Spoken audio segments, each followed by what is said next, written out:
muito legal para você já ir preparando esse momento de... eu quero ser um empreendedor, uma empreendedora ou alguém que eu conheço. Então veja, nós vamos trabalhar isso, mas veja primeiro esse VT que nós preparamos para vocês. Dá uma olhada aí. Empreender é algo que muitas pessoas fazem por diferentes motivos. Algumas pela independência e flexibilidade, outras por herança, outras por necessidade.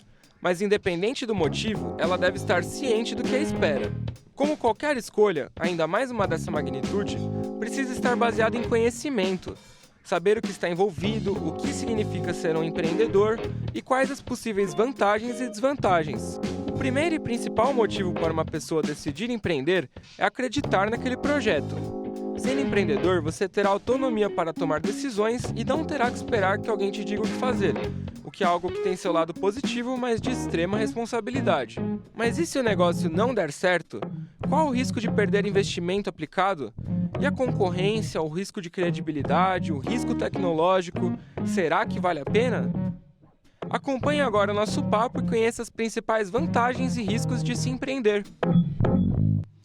Viu só, gente? Que legal o assunto. Mas antes do padre chamar o nosso querido, olha só, nós temos um convidado especial, que vai vir falar conosco via Skype, né?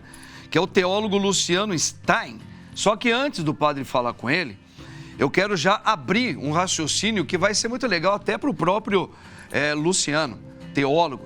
Que é isso aqui, ó, lá em Lucas, no capítulo 14 da Bíblia, ok?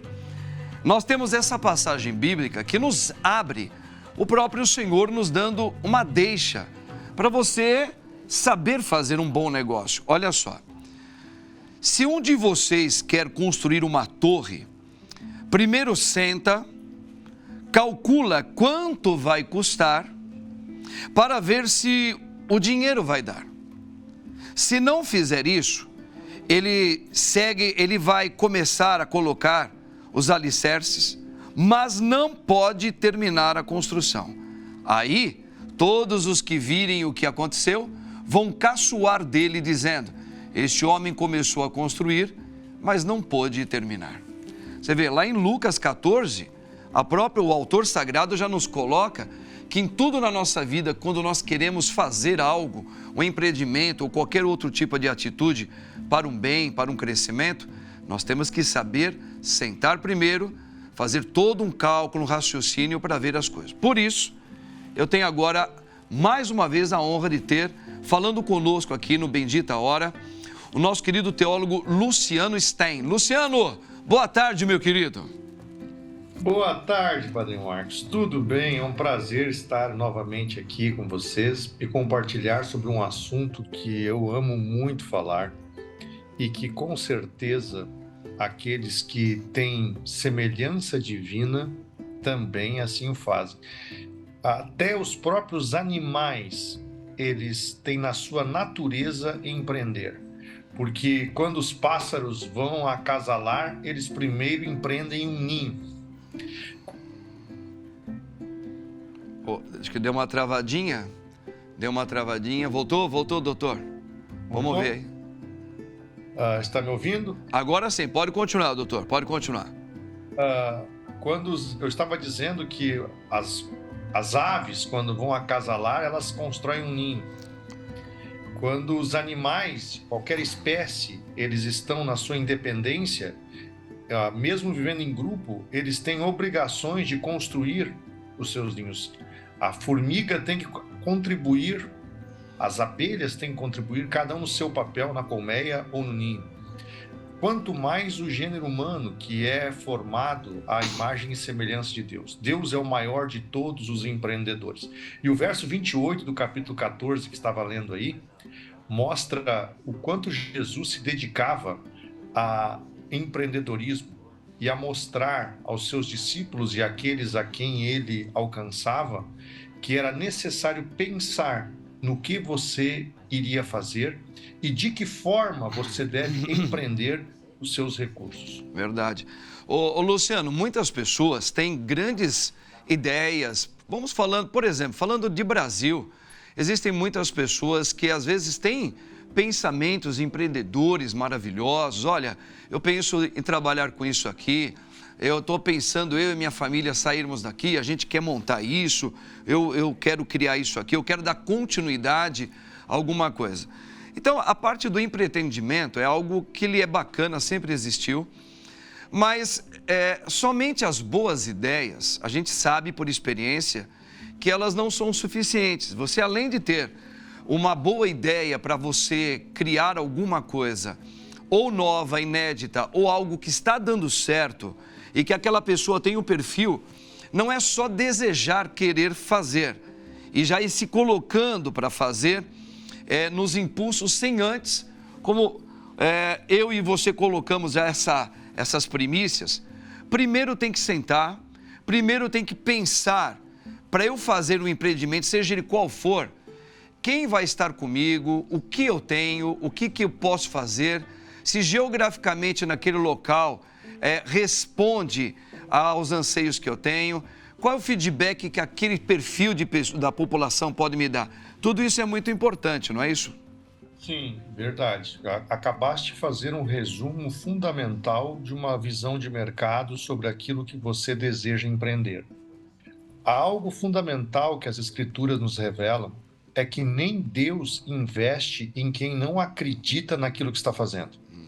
Todos os personagens que Deus chamou nas Escrituras, quando Deus chamou, estavam trabalhando.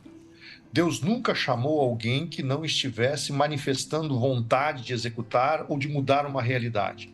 Se você pegar, por exemplo, exemplos como Gideão, que estava malhando trigo no lagar, capítulo 6 de Juízes. Se você pegar Moisés, que estava cuidando das cabras do seu sogro Jetro. Você pega Davi, que cuidava das ovelhas do seu pai. Você pega Saulo de Tarso, que estava indo perseguir os cristãos. Tudo o que se mostra como capacidade de fazer chama a atenção. Então você deve, primeiramente, crer naquilo que você está fazendo e na capacidade dos resultados que tem de gerar. Segundo, você deve dominar o assunto que você está disposto a empreender. Você tem que estudar esse tema. Perfeito. Terceiro, quem é que são os referenciais de sucesso naquilo que você quer fazer? Quem é que faz o que você quer fazer? Perfeito. Quem é que está trabalhando com o que você deseja trabalhar? Como essas pessoas alcançaram os resultados? E olhe aqueles que faliram, aqueles que fracassaram também. Por que eles faliram? Por que eles não conseguiram ter sucesso nessa área? Quais são os motivos? Então, ter essa capacidade. Quarto, que problemas esses negócios podem me gerar? Quais as dificuldades eu vou enfrentar? Eu tenho que estar preparado para elas. Perfeito. Porque a melhor maneira que eu tenho para resolver um problema é evitar que ele aconteça. Perfeito. Então, que dificuldades eu vou ter que encarar no caminho? Isso é fundamental. E eu preciso ter muito mais do que boas ideias. Eu preciso fazer que estas ideias mostrem que realmente são boas. Como é que uma ideia mostra que é boa? Pelos resultados que ela gera. Porque, como o próprio Jesus disse, pelos frutos você será conhecido. Então, se você tem boas ideias, essas ideias são bons frutos. Maravilha. Então, você tem que mostrar que resultados as suas ideias realmente são capazes de gerar. Maravilha. Naquele mesmo dia, Jesus saiu de casa, foi para a beira do lago da Galileia, sentou-se ali e começou a ensinar. A multidão que se juntou em volta dele era tão grande que ele entrou num barco e sentou-se, e o povo ficou em pé na praia. Jesus usou parábolas para ensinar muitas coisas. Ele disse: Escutem, certo homem saiu para semear. Quando estava espalhando as sementes, algumas caíram na beira do caminho, e os passarinhos comeram tudo. Outra parte das sementes caiu num lugar onde havia muitas pedras e pouca terra. As sementes brotaram logo, porque a terra não era funda. Mas quando o sol apareceu, queimou as plantas, e elas secaram porque não tinham raízes. Outras sementes caíram no meio de espinhos, que cresceram e sufocaram as plantas. Mas as sementes que caíram em terra boa produziram na base de 100, de 70 e 30 grãos por um. E Jesus terminou dizendo: Se vocês têm ouvidos para ouvir, então ouçam.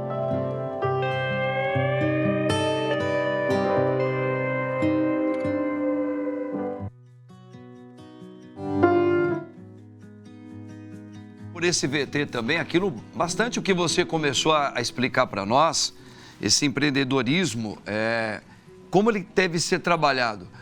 Olhando essa cena, assim, Luciano, e analisando também a nossa realidade brasileira, pós, entre aspas, Covid, né? Que a gente está ainda dentro desse pensamento.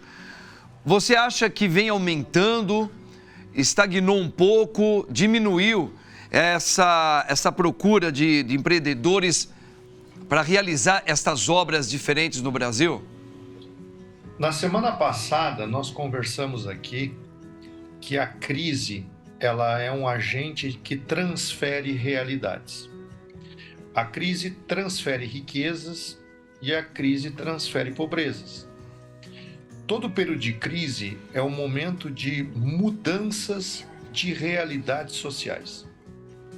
Há uma passagem que está no livro do Gênesis, no capítulo 26, quando Isaac, depois da morte de Abraão, enfrentou uma seca terrível, pior que a seca no tempo do pai dele.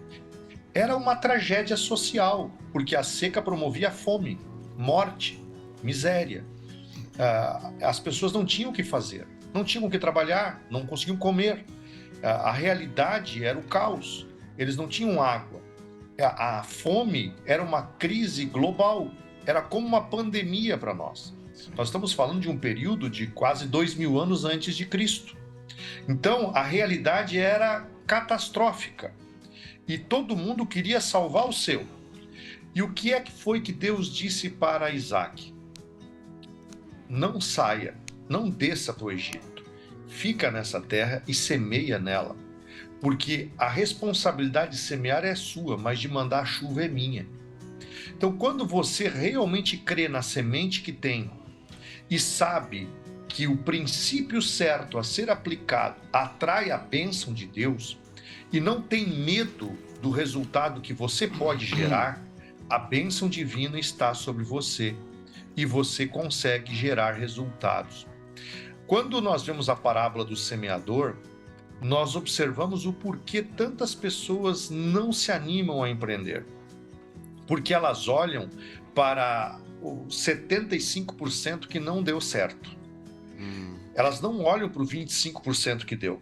Só que esse 25% que deu certo rendeu quase 100 vezes mais. Ou seja, os 75% que se perdeu nem sequer se faz lembrança perto da fartura, da abundância que foi esses 25% que deram certo. Mas quando você olha para o número de pessoas que fracassam, você não vai se animar a ser um sucesso. Mas se você olha para um exemplo de sucesso, você irá querer ser um. Quando Jesus ensina a parábola, ele diz, olha, se você for olhar para os prejuízos que vai ter, você nunca vai conseguir gerar um resultado que seja acima da média. Porque fé e medo não habitam juntos. Quando o medo bater na porta do seu coração, mande a fé atender. Se você deixar que o medo fique habitando em sua vida, a sua fé não irá se manifestar. Por isso que você precisa crer na ideia que possui, no talento que tem para gerar resultados e investir nele. Eu vou compartilhar um testemunho pessoal, uma experiência que eu tive, porque eu mentorei um grande empresário que organizou uma imersão em Orlando, na Flórida, e ele convidou 3 bilionários brasileiros para fazer uma imersão. Na época, isso em 2018, o ingresso para participar deste evento era R$60 mil. E foram cerca de 20 a 30 empresários do Brasil participar lá. E eu era o mentor do organizador do evento. E um dos bilionários que havia vendido a sua empresa por 2 bilhões de euros, e ele agora era um investidor de startups, de pequenas empresas, ele investia dinheiro para os outros trabalhar, ele disse assim, nunca diga para mim que você tem uma grande ideia. Eu recebo dezenas de e-mails todos os dias de pessoas me dizendo que tem uma grande ideia. Se você tem uma grande ideia, mostre os resultados que você está tendo por ela. Quanto tempo faz que você trabalha com a sua ideia? Quais são os resultados que você espera com a ideia que tem? Eu estive em São Paulo em 2020, um pouquinho antes da pandemia. Eu estava dando uma palestra junto com o mentor do Donald Trump. E o mentor do Donald Trump, ele estava dizendo como o Trump, que se tornou um bilionário no mercado financeiro, ele conseguiu gerar os resultados que ele tinha. E são 3 perguntas básicas que se fazem para um empreendedor. Qual é o seu negócio? Quanto é que você precisa? E quanto tempo eu tenho o recurso que eu te ajudar de volta, que eu investir em você de volta? Essa pergunta qualquer investidor faz. Então, se eu aplicar para a minha vida este princípio da minha semente, que negócio que eu tenho? Qual é a semente que eu tenho? O que eu preciso fazer para que essa semente dê fruto? Ótimo. E em quanto tempo este resultado que eu desejo colher, ele realmente vai acontecer para mim? Se você tiver resposta a essas 3 perguntas, a sua colheita será extraordinária. Que legal, muito legal, bacana mesmo, tá vendo?